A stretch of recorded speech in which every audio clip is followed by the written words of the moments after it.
Hello, everybody. Josh Brown here, back for another great episode on Franchise Euphoria. Well, today's episode is brought to you by IndieFranchiseLaw.com, a leading resource in the franchise space to help you if you're considering buying a franchise, turning your business into a franchise, or growing your business through a licensing or franchise structure. So go on, check it out, IndieFranchiseLaw.com. I think you'll find a lot of valuable and free information as you continue to kind of weigh franchising and licensing and the growth of your business.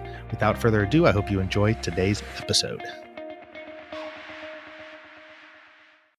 So on today's episode of Franchise Euphoria, I'm thrilled to have on Josh Cohen. Josh is the CEO and founder of Junkluggers. He founded Junkluggers out of his mom's Dodge Durango 14 years ago and has grown the company into one of the largest junk removal franchises in the country. For Josh, it's about much more, though, than just hauling junk away. He has a greater mission guiding everything they do. Their big, hairy, audacious goal is to ensure no junk collected by Junkluggers enters a landfill by 2025. They are completing the process now to convert their corporation into a B.Corp, meaning that while they do strive for profits, they'll also be driven by and held accountable to bettering the world. I really enjoyed this interview with Josh.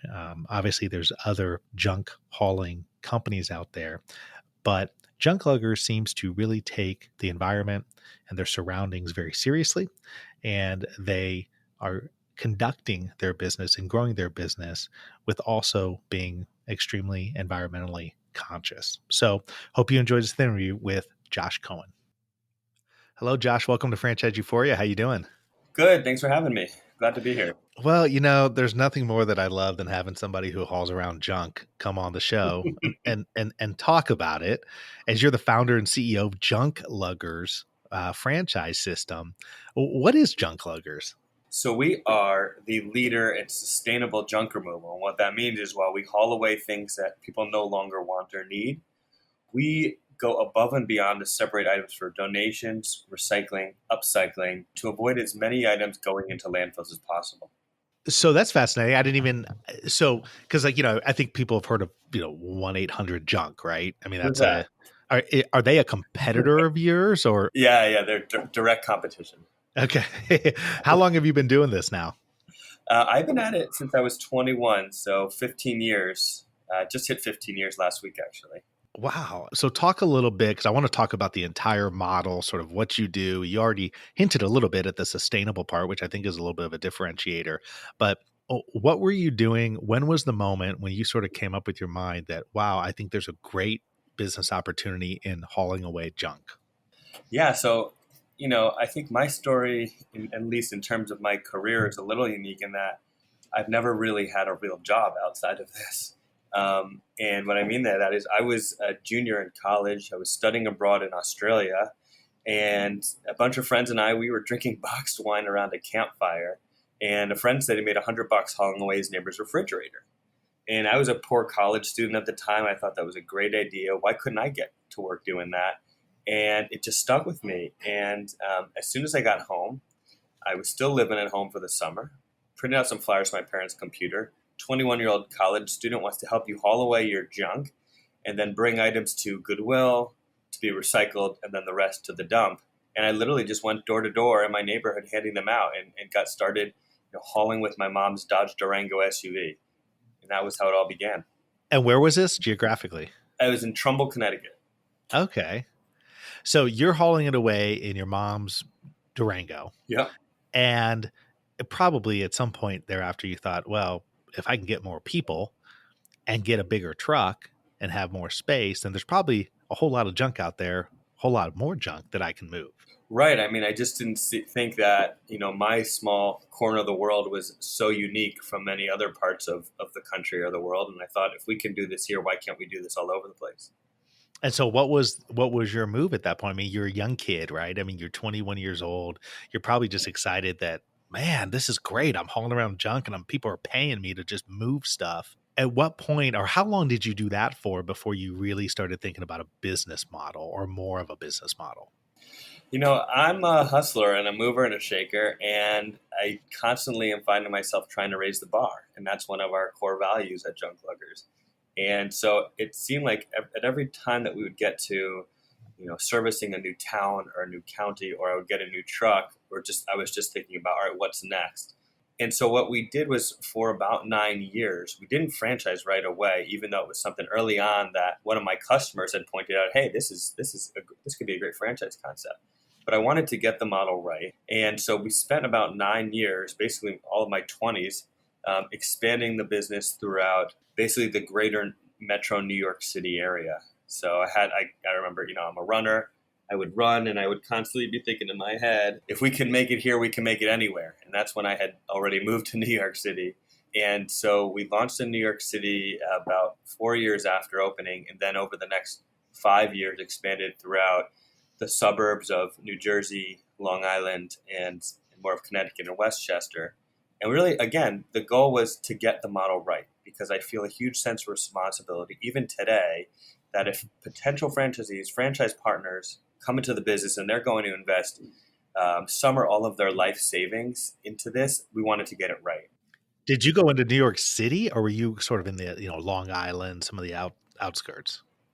I wanted to be in New York City also, I think because of the energy and because I was a young guy and I wanted to meet ladies and, and just have fun. So we started in Connecticut, expanded into Westchester, New York, but from there we went right into New York City and went at it. And there was a ton of learning curves along the way, but ultimately I'm really, really glad we did it. It's a great market for us, and we've invested a ton of time and people to build connections and a customer base out there. So do you have franchisees in New York City now? Yeah, so what I do, it's actually my brother took it over. What we did was when we started franchising, one of the things that I heard again and again from people who are in franchising, and Josh, you probably can relate to this too, is once you're in the franchising business, I'm not in the junk removal business like I was before. I'm in the franchise business. And so I didn't want to and we had 5 different territories or locations open 9 years later. So I sold off 4 out of the 5 of them to other people so we could focus on franchising. One of them being my brother, who has been involved with the business since the very start and does a great job with it. Well, I think that's smart, but I can't imagine logistically a bigger nightmare than trying to do junk lugging, junk removal in New York City. Yeah, he has a higher tolerance for pain than maybe I do. Well, I mean, but I guess if you can make it work there, you truly can make it work anywhere. Oh yeah, we get a ton of traffic tickets. We encounter all sorts of situations and people. We sometimes have to walk up 10 flights of stairs in a very narrow hallway. But we hear a lot of people who see our trucks and notice us around New York. And our goal is to become a landmark in New York City, just like a lot of the other buildings or some of the other services you see in movies. So landscape wise, how many franchisees do you have at this point? We have 21 franchisees in about 60 markets. 60 different markets. And what's the goal for the franchise? Like, where do you want to grow this to? What do you think the opportunity is in the US? Yeah, we're excited. I think there's a huge opportunity. I expect that over the next 3 years or so, we're going to grow by 5x, so 5 times where we are now. Our goal is to get to at least 100 franchise partners in every major market and then middle markets throughout the country in the next 3 years. Is it seasonal? I mean, obviously you've got when you're around universities, if that's in your territory, that's a seasonal component. But do you find that the model is seasonal? I get that question a lot, and I can say that, I'm in the Northeast, so I can tell you definitely during winter time, it consistently does slow down. And in some other markets, like in Florida, it's kind of the opposite, right? People leave areas like where I am to go down to Florida. But what is consistent is typically around moving season, things tend to be very busy. Whenever someone is moving, they have junk that needs to be hauled away. We've got some great relationships with movers. So yeah, in that sense, it is, and I think for a lot of contractors or service businesses, it's similar, where it's feast during the winter and starve. I'm sorry, feast during the summer and starve during the winter. And so we try to teach our franchise partners to spread it out, to save up during the summer, and to pace themselves, because that's what happens. So it's an interesting market because I gotta imagine. I mean, I'm just thinking myself, right? So if I'm a customer and I want to get rid of stuff, I want to get rid of it, right? I mean, I want to get rid of it. I want the people who are coming to take it to not obviously damage my house Yep. or damage my other belongings. But what are some of the ways in which Junkluggers differentiates itself from its competition so that the ideal customer or the prospective customer can say, hey, I want to work with these guys? Yeah, so there's a few different ways. And I think the first one, which I kind of hit on earlier, is that we've really set ourselves up to be the leader in sustainable junk removal.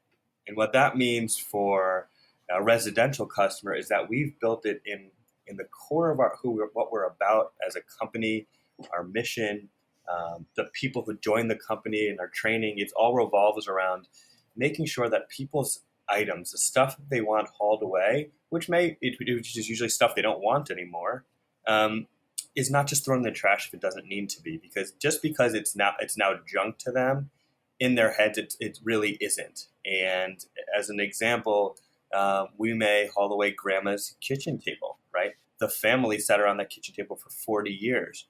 Wouldn't it be great if that kitchen table got to live on? We hauled away a piano a few weeks ago. Someone loved that piano. They taught their kids to play piano. They have a lot of memories from that. What we did was we were able to find a home for the piano. It was at a a shelter for people who have AIDS. So they have, they're really in very desperate place. They don't have a lot of money, and they were looking for a piano when we called. And what that did was they sent us a picture later that day. One of the residents knew how to play piano. The rest of the residents were gathered around, and they were all singing together, right? So typically, and otherwise, that piano would have been thrown in the trash. And so that's really what we've made our mission, is to find new homes for items that were once loved as much as we can.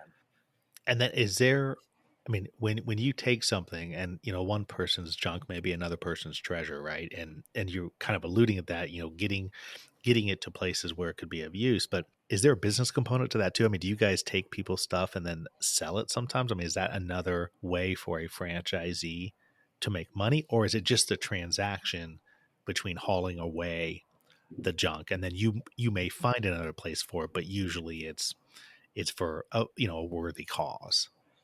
It's a good question. So I would say 90 to 95% of the items that we save are donated to other charities, whether they're large charities or more small and local ones. Some depends on the customer's preference. We do have a growing movement within the organization called Remix Market. And what that is we've opened it up to our franchise partners as well as our headquarters here, where we take select items that are in donatable condition. We'll either refurbish them and fix them up, or we'll just clean them up, and then we'll resell them back into the community at very discounted prices, a portion of the proceeds benefiting local charities. And while I think the business model will eventually allow our franchisees to maybe earn a little bit of income from it, right now it's not about that. It's about really achieving our B.H.A.G, our big, hairy, audacious goal, which is to keep 100% of reusable items out of landfills by 2025. And so what we were finding was that a lot of donation centers have started to become picky about what they take. They're very full. They don't want something because it has a scratch on it. And so we decided to take matters into our own hands and to try to save more of the items that didn't need to be thrown away. And so that's part of how we may sell certain items, but again, in order to achieve the company mission.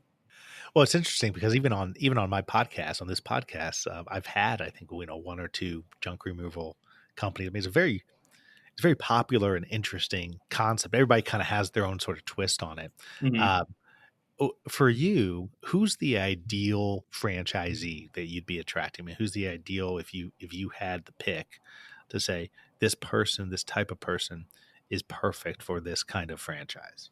No, I don't think there's one, and that's the honest answer. I'm not just trying to be political with you, but I can tell you that we have a bunch of franchise partners in all different situations and backgrounds who are ideal candidates. But I can tell you some of the things that we Yeah, look I mean, for. what are similar Yeah, characteristics that they all so have? if they buy into the mission, if they truly care about, not just being another junk removal company, but what happens to our customer stuff, their memories. It's someone who wants to be involved in the community environment because we do that every single day. That's a direct benefit. And we find a lot of people who, let's say, have been in corporate America for 30 years. They want to do something that has more impact locally. we look for winners, for people who have proven results in one form or another in their previous career, whether it's in sports or whether they owned another business and they successfully sold it. Do you have a preference though? Like, I mean, is it going to be better for you for somebody who comes to this franchise having previous business experience or previous sports experience? That's a good question. I've seen I'm both going to be put you on task here. successful. I want to see what, could, The reality is that we have examples of both being successful. I think there's an easier learning curve if you've owned a business before and been successful and successfully exited it. So I guess that's the short answer. But we have a turnkey system where if you follow the system and you're used to working hard to get your results, it should work for a variety of different people and backgrounds. and is it the owners that are going out at the start to secure obviously the contracts, and then they're hiring people on to do the actual removal, or what's the involvement of the ideal franchisee owner operator? Ideally, and we do have different ways of doing it, but ideally, they are on a truck for a couple of months, learning the business, maybe one or two other people to help them, and then they're getting off the truck primarily, so they can go out and build the business, build relationships, and also tackle large opportunities like big commercial estimates, big house cleanouts. We don't want owner operators who are just going to stay on the truck, because then they're not going to be able to grow the business and really scale it like it can be. So we want people who want to be an owner of a business rather than buy a job for themselves. And that involves everything from business development and some sales and working with our marketing team to building a great team and managing your finances. And we really try to put it together in a package where it's as simple as possible for somebody, again, to follow the plan. Do you have many multi-unit owners, or do you have a lot of single unit operators? We have both. It's interesting. I love if you go to junkluggers.com, yeah, I love the look of the trucks. I mean, they're very, you've got the branding side of it it definitely sticks out. I mean, it really does. That was the goal. Yeah, I mean, with the bright green and all that kind of stuff. And so I imagine that when somebody gets started in the franchise, this may depend on the size of the territory, but are they required to they're at least required to have one of the trucks, or is it required that they have more than one in terms of the territorial size? If you have one territory, you're going to typically start with one truck and two bodies. And we've built the trucks so that the bodies are removable. They can come off, they can go on the ground, kind of like a dumpster. Oh, really? It gives ultimate flexibility. Wait, that's cool. So you could actually, if it's a big renovation type project, I mean, that sort of expands your market a little bit, right? I mean, it's Big not time. just, but that's a really important point. I didn't even realize that. So this is, you have folks who maybe are going through a renovation at their house, and you're dropping off. It becomes like a pod essentially, right? That's in their driveway. And if they've got contractors who are doing a major renovation or something like that, then they've got it right there. Do you then just you rent those out for the period of time that they keep them? We're getting to that, and I'd say it's happening a little bit more every month. For us, it's more profitable for us to use the bodies on junk removal jobs than to rent them out for an extended period of time. I mean, just simple math. In a day we could do, let's say, $1,000 to $2,000 with a truck, whereas a container that could take a month. Yeah. So our business model is conducive to not renting them out, but if we have extras, we will do that. We like to do the labor ourselves. We make it easy on our customers. So how we will more often use it is we got a truck full of stuff, and let's say the places we want to bring this stuff to are closed for the day. We'll come, we'll unload that body, we'll leave it at the warehouse, we'll load up the empty one, and then we'll go to our next job, and so we don't keep our customer waiting. It's also very useful if we're trying to separate out recyclables or donations on a large job. It's great for if we have a large job and we have a very busy day, we may drop the container with a couple of team members, and they'll load up the truck, and then we can go off with another body, another container, and go to another job in the meantime. So in the remaining couple minutes we have, what's something that has been a challenge on the franchise side that you've had to deal with? I mean, I'm sure there's been multiple ones, but what's a challenge that you've had to deal with just to making that transition to the franchise model, and how did you overcome it, or how are you working to overcome it? I don't think we have enough time for all of that today. So you said one, so I'll give you one. I can tell you it's been a struggle, and it's really been a ton of learning curves. Franchising is a very unique animal. And and like I mentioned earlier, as many people who warned me of that, I think you have to experience it for yourself to get it. I'd say one of the biggest learning curves is around managing and supporting our franchise partners like they truly needed to be from the start. No, I think one of the biggest things I've learned is that when people come into business, and especially if they haven't owned a business before, there's a lot of things that they need to learn in order to be successful. Not only tactical day-to-day stuff, how do I do this? How do I estimate that? But just around kind of what's going on between their two ears. And it can be really, really stressful if your sales aren't where they want them to be, or you're having an employee issue. And what we found is that people were feeling alone a lot, right? Because they were out in a market without anybody else there. So one of the things we really learned from that was to over support them, to have the team constantly calling them in the beginning, just checking in, as well as having structured time, making them feel like they're not alone, and also giving them some very strong structure to fill their days, so they're spending their time in the best ways possible to grow their business. And so that probably forced you to reevaluate your team and add some more folks onto your team, right? It sure did. It's tough because we have people here, have had people here who are just great and in the junk removal business and running the operation. But it just found, no matter how much time I spent with them, it's a different set of skills and experience. And so absolutely. Well, thanks so much for coming on. I think it's like I said, I think I'm seeing more and more of this in the franchise space, which I think is a credit to the market and a credit to the industry. Not seeing as much on the sustainable side. I think that's definitely unique and smart. And if folks want to learn more about Junkluggers, you can go to junkluggers.com. You're also on Twitter as Junkluggers and on LinkedIn.com under Junkluggers. Anything else that you want to add to this before we finish off, Josh?